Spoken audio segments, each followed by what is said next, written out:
یسوع مسیح کی پیدائش۔ اب یسوع مسیح کی پیدائش اس طرح ہوئی کہ جب اس کی ماں مریم کی منگنی یوسف کے ساتھ ہو گئی تو ان کے اکٹھے ہونے سے پہلے وہ روح القدس کی قدرت سے حاملہ پائی گئی۔ پس اس کے شوہر یوسف نے، جو راست باز تھا اور اسے بدنام کرنا نہیں چاہتا تھا، اسے چپکے سے چھوڑ دینے کا ارادہ کیا۔ وہ ان باتوں کو سوچ ہی رہا تھا کہ خداوند کے فرشتے نے اسے خواب میں دکھائی دے کر کہا، اے یوسف ابن داؤد، اپنی بیوی مریم کو اپنے ہاں لے آنے سے نہ ڈر، کیونکہ جو اس کے پیٹ میں ہے وہ روح القدس کی قدرت سے ہے۔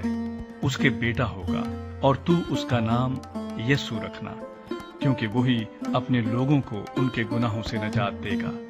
یہ سب کچھ اس لیے ہوا کہ جو خداوند نے نبی کی معرفت کہا تھا وہ پورا ہو، کہ دیکھو ایک کنواری حاملہ ہوگی اور بیٹا جنے گی اور اس کا نام امانویل رکھیں گے، جس کا ترجمہ ہے خدا ہمارے ساتھ۔